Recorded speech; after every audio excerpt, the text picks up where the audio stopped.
La Maison-Blanche fut la cible d'attaque le 16 août 1841 quand le président de l'époque, John Tilley, opposa son veto à un projet de loi concernant l'établissement de la deuxième banque des États-Unis. Le rassemblement devant la Maison-Blanche de membres du Parti libéral en colère tourna à l'émeute. Celle-ci est à ce jour la plus violente démonstration de force s'étant jamais déroulée devant la Maison-Blanche de toute l'histoire des États-Unis. À l'époque de la guerre de sécession, la Maison-Blanche commença à manquer de place. Il y eut également des contestations au niveau de sa localisation, juste au nord d'un canal et d'une zone marécageuse, propice au développement du paludisme et d'autres maladies. Le général de brigade Nathaniel Michelet fut chargé de trouver des solutions à ces interrogations. Il proposa d'abandonner la Maison-Blanche en tant que résidence, pour qu'elle ne serve plus qu'à l'administration.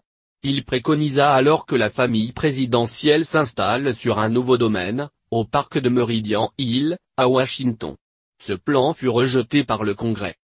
Quand Chester Alan Arthur prend ses fonctions en 1881, il ordonne qu'une rénovation de la Maison-Blanche soit réalisée dès que la veuve du précédent président, Lucretia Garfield, déménage. Arthur inspecte le travail presque tous les soirs et fait plusieurs suggestions. Il est demandé à Louis Comfort Tiffany d'envoyer des créateurs pour l'aider. Plus de 20 wagons de meubles et d'articles ménagers sont retirés du bâtiment et vendus aux enchères publiques 30.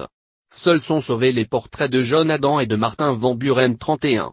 Une proposition émerge même pour construire une nouvelle résidence au sud de la Maison-Blanche, mais elle échoue faute d'appui.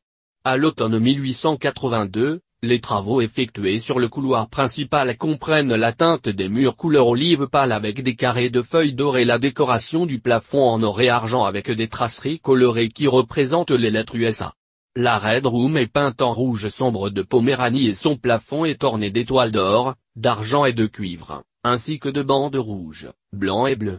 Un miroir d'une quinzaine de mètres, orné de pierres de chez Tiffany, soutenu par des colonnes de faux marbre, remplace les portes en verre qui séparent le couloir principal à partir du vestibule septentrional 32.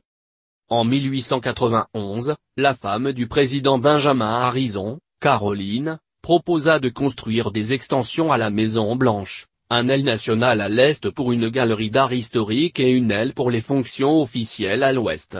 La conception fut confiée au colonel Theodore Bingham, qui suivit scrupuleusement les recommandations de Madame Harrison. En 1901, Theodore Roosevelt emménagea dans la maison avec sa famille nombreuse, révélant ainsi un manque de place criant. Le cabinet McKim, Mid-en-Wheat fut engagé pour mener les rénovations et la construction des extensions dont celle de l'aile ouest. Pendant les travaux, qui durèrent près de 4 mois en 1902, la famille présidentielle avait élu résidence au 22 Jackson Place. Dès 1909, le président Taft requit davantage de place. L'architecte Nathan Viette fut chargé d'agrandir l'aile ouest, avec notamment l'ajout du bureau ovale en 1910. Sous le mandat de Coolidge, un 4e étage est élevé.